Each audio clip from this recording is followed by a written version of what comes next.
வணக்கம். தடத்தின் மதிய நேர செய்திகளுடன் இணைந்து கொள்கிறீர்கள். விரிவான செய்திகளுக்கு செல்ல முன் முதலில் தலைப்புச் செய்திகள். பாடசாலை மாணவர்கள் தொடர்பில் வெளியான தகவல். கொட்டி தீர்க்கப் போகும் கனமழை, விடுக்கப்பட்டுள்ள கடும் எச்சரிக்கை. இந்த ஆண்டு இதுவரை 2500 குற்றச்செயல்கள் பதிவு. தபால் மூல வாக்களிப்பு இன்று முதல் ஆரம்பம். அமெரிக்க தீர்வை வரி பேச்சுவார்த்தை வெற்றி, ஜனாதிபதி தெரிவிப்பு. பாடசாலை மாணவர்களுக்கு போசாக்கான உணவை வழங்கும் திட்டத்துடன் தொடர்புள்ள பிரச்சினைகளுக்கு தீர்வு கண்டு அதனை செயல்படுத்த கொள்கை ரீதியான முடிவெடுத்துள்ளதாக ஜனாதிபதியின் செயலாளர் நந்திக்க சனத் குமாநாயக்க தெரிவித்துள்ளார். ஜனாதிபதி அலுவலகத்தில் நடைபெற்ற கலந்துரையாடலின் போது கருத்து தெரிவிக்கையிலேயே ஜனாதிபதியின் செயலாளர் இவ்வாறு குறிப்பிட்டுள்ளார். குறைந்த போசாக்கு மட்டமுள்ள மாணவர்களுள்ள மாவட்டங்களில் ஆரம்ப பாடசாலை மாணவர்களுக்காக செயற்படுத்தப்படும் மதிய உணவு திட்டத்துடன் இணைந்ததாக பாடசாலை மாணவர்களிடையே இரும்புச்சத்து குறைபாட்டை குறைப்பதை நோக்கமாக கொண்டு இந்த திட்டம் செயற்படுத்தப்படுகிறது. கல்வி, உயர்கல்வி மற்றும் தொழிற்கல்வி அமைச்சு மற்றும் சுகாதாரம் மற்றும் வெகுஜன ஊடக அமைச்சு, மாகாண சபைகள், உணவு மேம்பாட்டு சபை, உலக உணவு திட்டத்திற்கான கூட்டுச் செயலகம் என்பன இணைந்து இந்த திட்டத்தை செயல்படுத்துகின்றன. மதிய உணவு வழங்கும் திட்டத்திற்கு அரசாங்கம் இந்த வருடத்தில் 32 பில்லியன் ரூபாய் ஒதுக்கியுள்ளது. தெரிவு செய்யப்பட்ட 4 மாவட்டங்களின் முன்னோடி திட்டமாக இந்த திட்டம் செயல்படுத்தப்படுவதோடு அதன் பெறுபொருள் தொடர்பில் சுகாதாரம் மற்றும் போசாக்கு பிரிவு முன்னெடுக்கும் முறையான ஆய்வின் பின்னர் இதனை நாடளாவிய ரீதியில் செயற்படுத்த திட்டமிடப்பட்டுள்ளது. இந்த திட்டத்தை செயற்படுத்துவதனூடாக பாடசாலை மாணவர்களிடையே இரும்புச்சத்து குறைபாடு மட்டுப்படுத்தப்பட்டுள்ளதா என கண்டறிவது ஆய்வின் நோக்கமாகும்.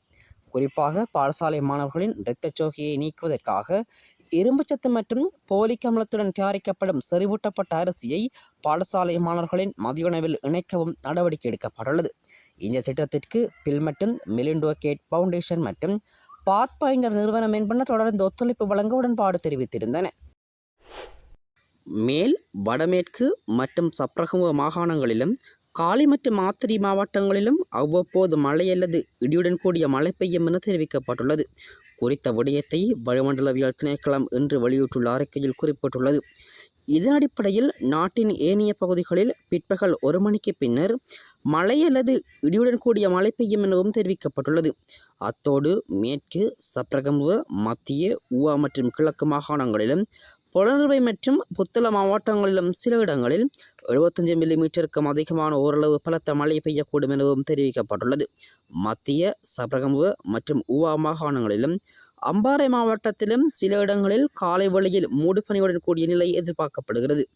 மேலும் இடியுடன் கூடிய மழை பெய்யும் போது தற்காலிகமாக உள்ளூர்மயமாக்கப்பட்ட பலத்த காற்று வீசக்கூடுவதுடன் மின்னல் தாக்கத்தால் ஏற்படும் சேதங்களை குறைக்க போதுமான முன்னெச்சரிக்கை நடவடிக்கைகள் எடுத்துக்கொள்ளுமாறு திணைக்களம் தெரிவிக்கப்பட்டுள்ளமை குறிப்பிடத்தக்கது. இவ்வாண்டின் இதுவரையான காலப்பகுதியில் 2500 சைபர் குற்றச்செயல்கள் பதிவாகியுள்ளதாக இலங்கை கணினி அவசர தயார்நிலை குழு தெரிவித்துள்ளது.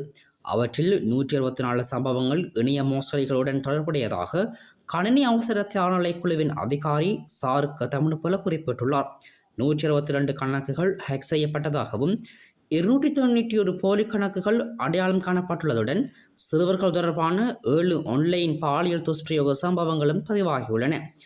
அதிகரித்து வரும் டிஜிட்டல் பயன்பாடு சைபர் பாதுகாப்பு விழிப்புணர்வை ஊக்குவிப்பதில் விரைவான நடவடிக்கையின் அவசியத்தை எடுத்து காட்டுகிறது என தமிழ்போல எச்சரித்துள்ளார். உள்ளூராட்சி மன்ற தேர்தலுக்கான தபால் மூல வாக்களிப்பு இன்று முதல் ஆரம்பமாக உள்ளதாக தேர்தல்கள் ஆணைக்குழு தெரிவித்துள்ளது.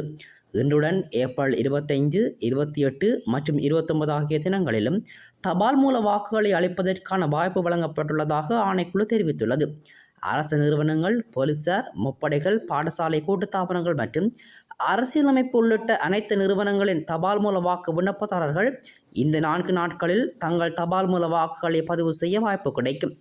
இந்த ஆண்டு உள்ளூராட்சி மன்ற தேர்தல் தொடர்பாக 6,48,495 விண்ணப்பதாரர்கள் தபால் மூலம் வாக்களிக்க தகுதி பெற்றுள்ளதாக தேர்தல்கள் ஆணைக்குழு தெரிவித்துள்ளது.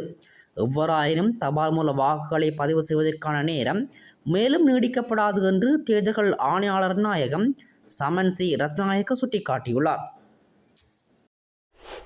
இலங்கை மீது அமெரிக்கா விதித்த உயர் தீர்வை வரியை திருத்துவது தொடர்பான பேச்சுவார்த்தைகள் வெற்றிகரமாக நிறைவடைந்துள்ளதால் இந்த விடயம் தொடர்பாக இரு தரப்பினரும் கூட்டு அறிக்கையை வெளியிடுவதற்கு திட்டமிட்டுள்ளதாக ஜனாதிபதி அனுரகுமார திசாநாயக்க தெரிவித்துள்ளார். ரத்னபுரியில் நேற்று நடைபெற்ற மக்கள் சந்திப்பில் கலந்து கொண்டு உரையாற்றும் போதே ஜனாதிபதி இதனை குறிப்பிட்டுள்ளார். பலரிடம் கேட்கின்றார்கள், நீங்கள் திருடாவிட்டாலும் அதனை செய்தவர்களுக்கு என்ன செய்ய போகிறீர்கள் என்று. இது குறித்து இன்று காலையும் நான் சட்டமா அதிபர் திணைக்களத்துடன் பேசினேன்.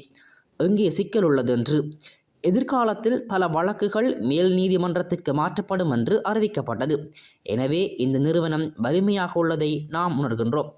மக்கள் எங்களுக்கு வாக்களித்து சட்டத்தை மதிக்கும் நாட்டை எதிர்பார்த்திருந்ததால் திசைகாட்டி அரசாங்கம் அந்த சூழ்நிலையை உருவாக்கியுள்ளது என்று அவர் குறிப்பிட்டுள்ளார். பாடசாலை மாணவர்கள் தொடர்பில் வெளியான தகவல். கொட்டி தீர்க்கப் போகும் கனமழை, விடுக்கப்பட்டுள்ள கடும் எச்சரிக்கை. இந்த ஆண்டு இதுவரை 2500 குற்றச்செயல்கள் பதிவு. தபால் மூல வாக்களிப்பு இன்று முதல் ஆரம்பம். அமெரிக்க தீர்வை வரி பேச்சுவார்த்தை வெற்றி, ஜனாதிபதி தெரிவிப்பு. இது போன்ற செய்திகளை தெரிந்து கொள்ள தடம் நியூஸ் சேனலை சப்ஸ்கிரைப் செய்து அருகில் உள்ள பெல் பட்டனை கிளிக் செய்யுங்கள். மேலும் இது போன்ற செய்திகளை உடனுக்குடன் தெரிந்து கொள்ள தடம் FM.com என்ற இணையதளத்தின் வாயிலாகவும் எங்களுடன் இணைந்து கொள்ளுங்கள்.